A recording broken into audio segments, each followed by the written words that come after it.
Hello दोस्तों, कैसे हैं आप सब।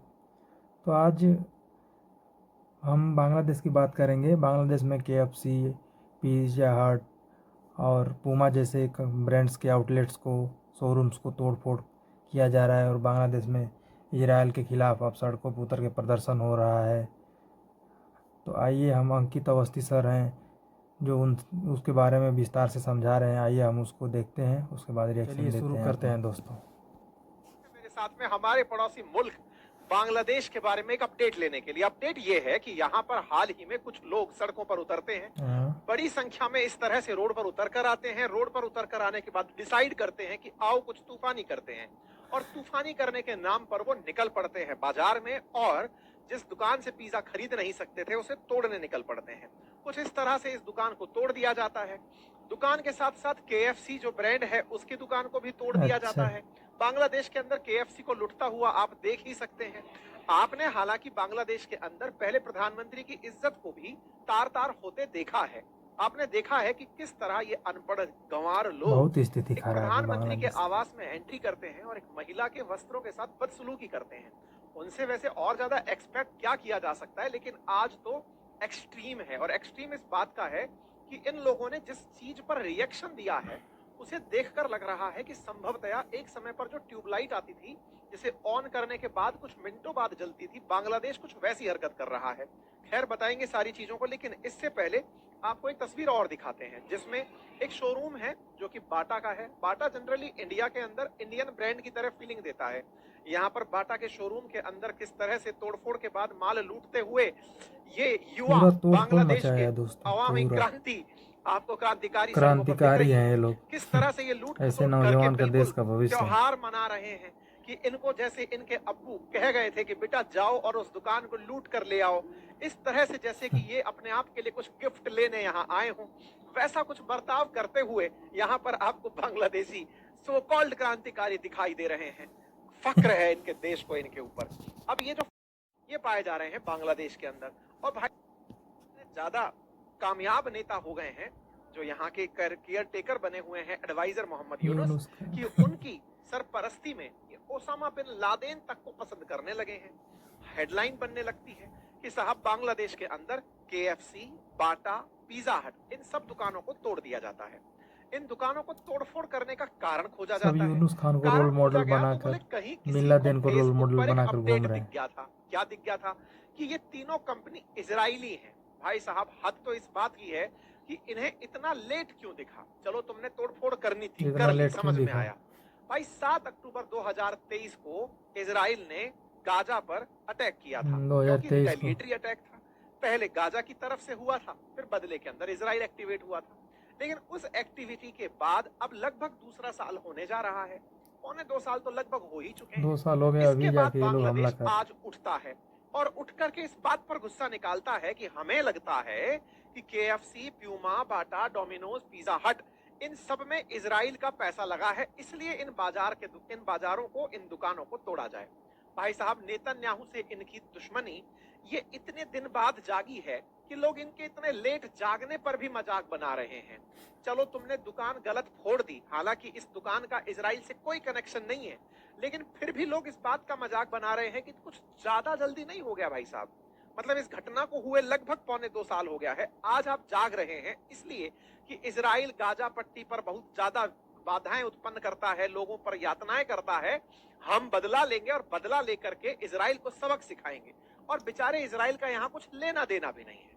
प्यूमा, डोमिनोज, केएफसी इजराइल की इजराइल का कंपनियां कोई नहीं लेना है। देना इस कंपनियों बाकायदा से। प्यूमा के साथ एक बार इजराइल का नाम जुड़ा था जब इन्होंने इनकी क्रिकेट टीम, इनकी जो फुटबॉल टीम है उसको स्पॉन्सरशिप दी थी। उसके बाद 2024 में वो भी खत्म हो गया। डोमिनोज एक अमेरिकी कंपनी है जिसको भारत की जुबिलैंड फूड वर्क्स लिमिटेड के द्वारा फ्रेंचाइज किया जाता है बांग्लादेश के अंदर। केएफसी भी एक अमेरिकी कंपनी है। डोमिनोज, केएफसी, प्यूमा, ये सब इंटरनेशनल ब्रांड हैं।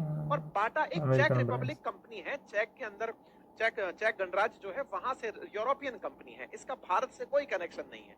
लेकिन भाई साहब, इन लोगों ने ये कहते हुए तोड़फोड़ मचा दी कि नहीं, इनका इजराइल से कनेक्शन है, और चूंकि हम इजराइल पर खफा हैं तो मुझे ऐसा लग रहा है कि बांग्लादेशियों को अपने देश में कोई विदेशी ब्रांड दिखा तो उन्हें लगा कि विदेशी ब्रांड है तो हो सकता है कि अमेरिका का हो तो चलो फोड़ देते हैं। लेकिन अमेरिका का नाम कैसे लें, चच्चा भूखे मर जाएंगे। तो बोले चलो इजराइल के नाम पर फोड़ते हैं। गुस्सा होने को ये अमेरिका पर ही है, लेकिन अमेरिका पर गुस्सा कर नहीं अमेरिका पर सकते। गुस्सा है ऐसे लेकिन ही अमेरिका इजराइल कर का नहीं नाम लेकर उस पर गुस्सा निकाल लिए। सही मायने में अब बस कोई आदमी जाकर ये बता दे अमेरिका वालों को कि सर इजराइल का तो नाम लिया गया है, ये आपसे खफा थे, आपने 9 तारीख को रेसिप्रोकल टैरिफ लगाया। बांग्लादेश कपड़े बेच के तो पैसे कमाता था, आपने उस पर भारत से भी ज्यादा टैरिफ लगा दिया। कच्छे इनके बेचने यहाँ वाले पहले ही मंदी आ टैरिफ रखी है और देंगे। एक्सपोर्ट और घट गया, तो बेरोजगार और कुछ नहीं तो क्या करेंगे, आपकी दुकानों को फोड़ेंगे। या आप ही की दुकानों को फोड़ने आए थे, बस बिल फाड़ दिया गया है इजराइल के नाम पर। क्योंकि ये तो कोई भी यकीन नहीं करेगा कि इजराइल के नाम पर इतना नुकसान अमेरिकी ब्रांड्स का कैसे हो सकता है। अमेरिकी ब्रांड्स का नुकसान होता है। और ये वही वाली बात है कि भाई साहब बुरा मान गए, हम तो बस आपसे मजाक कर रहे थे। ये कुछ इस तरह के अंदाज में इन्होंने अमेरिकी ब्रांड्स को नुकसान पहुंचाया। अब इजराइल के नाम पर फटा जो अमेरिकी ब्रांड है, अमेरिका इस पर क्या रिटेलिएशन करता है, ये देखने की बात होगी। मैं ऐसा क्यों कह रहा हूँ, क्योंकि ये बड़ी सोची समझी प्रकार की प्रोटेस्ट लग रही है। नाम इजराइल का हो रहा है, लेकिन ओसामा बिन लादेन के पोस्टर्स लहराए जा रहे हैं, आईसिस के पोस्टर्स लहराए जा बिन रहे लादेन के हैं। पोस्टर। ऐसे में हमास के प्रति समर्थन दिखाने का बांग्लादेशी 1.25 साल बाद जागा हुआ यह तरीका अपने आप में लोगों को हैरान कर रहा है। हैरान होने वाली बात भी है, क्योंकि हमास के खात्मे को तो ट्रंप पहले ही अल्टीमेटम दे चुके हैं। ऐसे में एक तस्वीर बड़ी वायरल हो रही है, और इस तस्वीर के अंदर इनका एक जबरदस्त हुनर दिखाई दिया, जिसमें ये लोग बिल्कुल माइक के किनारे खड़े होकर इजरायली झंडे की कच्छी बना करके डांस करते हुए नजर आए। बस इनके इस हुनर को देख करके अंतरराष्ट्रीय स्तर पर जो भी पोल डांसर्स हैं, उन्होंने इनकी डिमांड पेश कर दी है कि सर कृपया करके बस इन्हें भेज दीजिए। मनोरंजन में बस इतनी ही कमी रह गई थी। खैर, छात्रों के द्वारा जिस तरह का प्रोटेस्ट बांग्लादेश में चल रहा है, उस प्रोटेस्ट को देख करके लोग यही कह सकते हैं कि ये छात्र इस समय दिशाहीन हो चुके हैं। इतनी देर बाद जागे हैं तो ट्यूबलाइट इंपैक्ट से गुजर रहे हैं। बेरोजगारी इस हद तक है कि जो भी इन्हें जिस चीज में एक्टिवेट कर दे रहा है, ये हो जा रहे हैं। खैर चलिए, ये सब बातें भी मान लेते हैं। अब आते हैं पते की बात पर कि ये इस तरह की घटना इतनी देर बाद हुई क्यों। तो इसका आंसर जान लेते हैं। आंसर ये है कि साहब असल में यहाँ पर इलेक्शन होने की संभावनाएं हैं, क्योंकि इलेक्शन के लिए भारत ने भी अभी मोहम्मद यूनुस से कहा था भाई जल्दी से चुनाव करा लो। ऐसे में इनके यहाँ जो इलेक्शन होने की संभावनाएं हैं, उन इलेक्शंस में जातीय पार्टी, यहाँ की एक लोकल पार्टी है, उस पार्टी को अपने लिए माहौल बनाना है।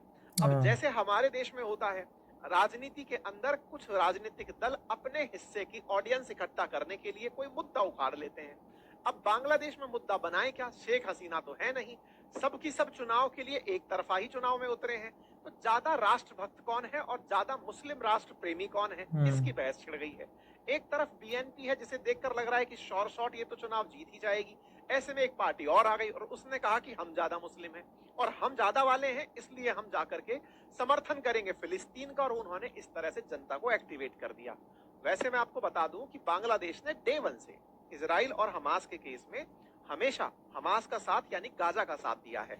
यूएन के द्वारा लाए गए जितने भी रेजोल्यूशन शेख हसीना के टाइम पर थे, उनमें अधिकांश में इजराइल का ही विरोध बांग्लादेश करता आया है। लेकिन इनके काल में, जो कि अमेरिका के बनाए पपेट हैं, इनके काल में ऐसा होना अमेरिका के बांग्लादेश की अर्थव्यवस्था के लिए ठीक नहीं है। फिलहाल के लिए अब इनकी एक और दिक्कत समझ लीजिए। इन लोगों ने जो कांड मचाया है, ये इतने गलत समय पर मचा दिया, जिसका नुकसान इनके यहाँ हो रही इन्वेस्टमेंट समिट पर पड़ सकता है।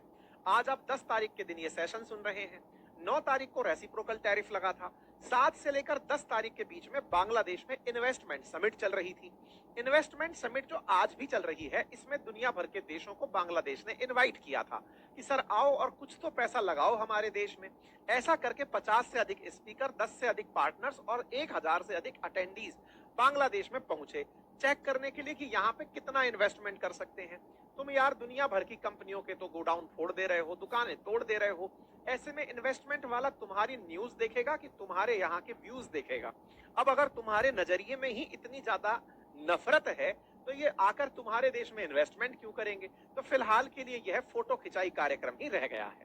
ये थे कुल मिलाकर बांग्लादेश पर अपडेट्स। उम्मीद है कि आप लोगों को यह जानकारी पसंद आई हो तो साथियों से साझा कर देना। इतना ही है आज के लिए, धन्यवाद। तो कैसा लगा दोस्तों, तो ऐसा है बांग्लादेश का हाल। और ये लोग चाइना में जाके भारत को धमकी दे रहे हैं और चाइना को बुला रहे हैं कि ये सारा समुंदर मेरा है। तो ये है, तो ऐसा है, अपने खाने के लिए मर रहे हैं और दूसरों को धमकी दे रहे हैं। तो चलिए दोस्तों, कैसा लगा आपको हमारा video? Like, comment and subscribe कीजिएगा। चलिए फिर आपसे अगले वीडियो मिलते हैं। धन्यवाद।